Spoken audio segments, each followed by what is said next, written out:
Good morning, Dan Cooper with another Cooper Cogitations. As you know, we are discussing Facsimile number 1 of the Book of Abraham. And let me just review this for you. Now, as you see this picture, we discussed a little bit about the picture of Abraham being sacrificed.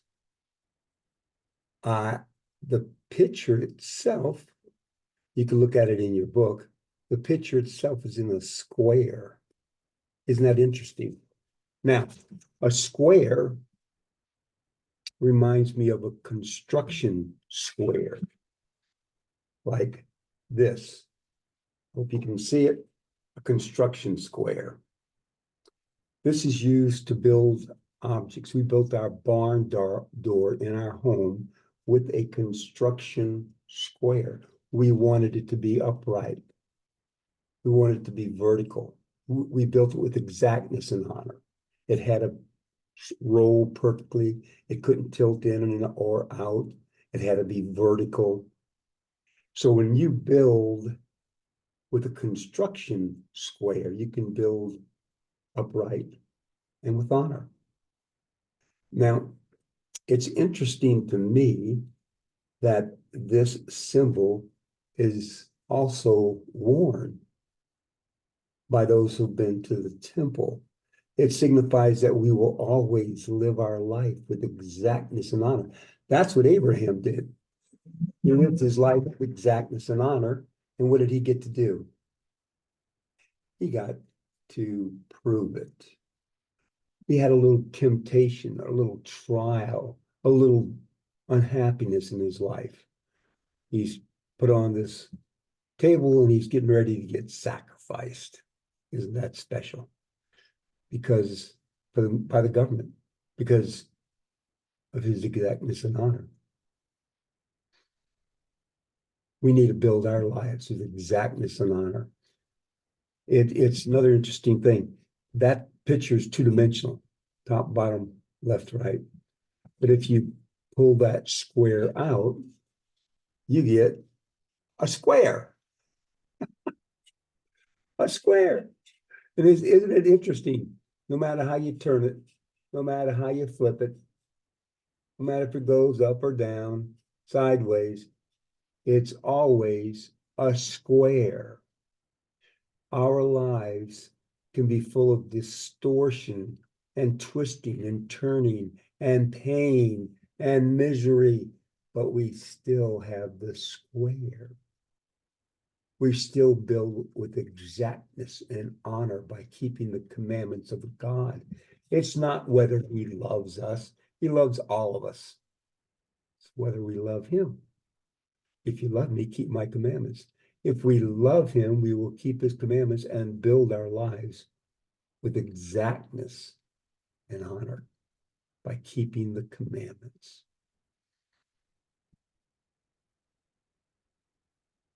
Let me just pursue this matter just a little bit. I'd like to tell you two things that destroy our exactness and honor, DC 93:39. And that wicked one cometh and taketh away light and truth. Light and truth, I think we discussed this in a previous episode, is the composition of our spirit. Our spirits are full of light and truth. Christ gives us the light of Christ, and it gives us understanding. It gives us life. It gives us law. Therefore, when he takes away light and truth from the children of men through our disobedience, he's taken away our very substance. He's taken away what we are. We come down with 5 pounds of light and truth. We get a little disobedient. We get a little rowdy. We're no longer exact and squared. Maybe we're down to 4 pounds of light and truth. Maybe we're only 1 pound of light and truth. I don't know. That's above my pay grade. I do know the opposite happens. Light and truth is not static. It's fluid. It goes up and down, left and right. So the more you keep the commandments, as we discussed with John 14, you receive a fullness. of light and truth. Okay, it is his pleasure to show us these things and do these things for us. It gives him pleasure. Isn't that wonderful? Okay, pushing the envelope. Let's do a little bit about the other problem we have, of course. False traditions, 123, 7 and 8. Read it. False traditions are very handcuffs, shackles, and fetters of hell. Why? He cometh and taketh away light and truth from the children of men because of false traditions and because of our disobedience and the traditions of their fathers. 123, 7 and 8 illuminates that. They're riveted upon our souls. This is also in a previous episode. I worked as a metal shop when I was a kid. And I've actually torn metal with a machine before I broke a rivet. It binds things together. Well, when we get these false traditions from our parents, and that's generational, from the society, from our friends. Look at Lot. He moved to Sodom and he let his children grow up. And society, the government, the music, the internet, the schools, they all pushed the false traditions. So that when he left, his sons and daughters who had married into those people stayed. His wife looked back. His two daughters got him drunk and raped him. So false traditions are pretty tough. We could go through some false traditions here in Utah, which Utahns have embraced. They love their false traditions. They put their arms around them and they love their false traditions. In fact, I'm not going to go through them. I think I discussed them previously, but this is what the scriptures say and what we were told in General Conference. The secret combinations of Satan controlled the Nephite government, and they had seduced, such a delicious word, the more part of the righteous until they'd come down to believe in their works and partake of their spoils and join with them in their secret combinations. Go to 3 Nephi 6 and see how far this has progressed. Listen to this. 21, 27 are pretty much the same. 3 Nephi 6, 21, 27. There were many of the people who were exceedingly angry because of those who had testified of these things. And those who were angry were chiefly the chief judges, and they who had been high priests and lawyers. Almost all the lawyers were angry at those who taught these things. My concern, of course, is with the high priest. I'm a high priest. What are my false traditions? When I joined this church, I learned, and it struck me like a baseball bat. Everything I had learned, everything I'd been taught, everything I taught, everything I thought, everything I did, everything I was false, lies. I remember saying that to this day. Lies. All my life has been as lies because I had embraced false traditions.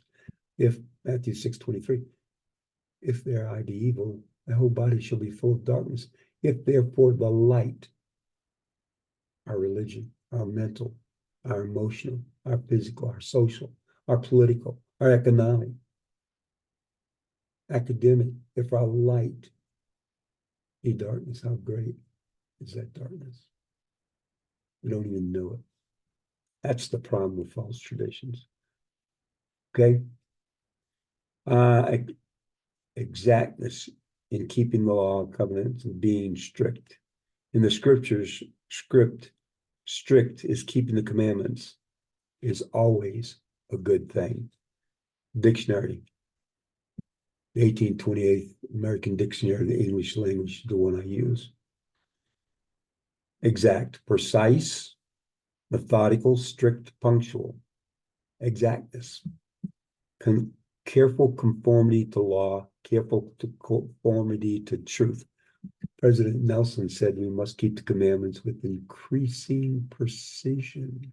Increasing exactness, increasing honor. Can't cut any slack here. Can't almost. We also keep commandments with honor. We should consider the law of God of great worth. Therefore, we honor the laws of God. When we keep the law with exactness and honor, we honor the law, the commandments. In fact, another definition of honor is any act which reverence and submission are expressed as worship paid to a supreme being. When obeying the commandments, the law, we also honor the lawgiver and hold him in high esteem. Another definition of honor is that which adorns, to glorify. When we keep the commandments with exactness and honor, our beings are filled with light and we have revelations. When we align ourselves more closely with light, we have more liberty. When we have liberty, guess what, brothers and sisters? We can love because we're free from the bondage of sin. And when we love, we'll eventually have eternal life. It's all wrapped together. The gospel is all truth, and it's wrapped together as one whole. And when we do this, we are adorned and glorified by the commandments we keep and by the lawgiver himself. By keeping his commandments, we glorify the Lord, the lawgiver, and as his commandments live within us, we glorify him. We'll continue. Thank you. I can find it. There we go.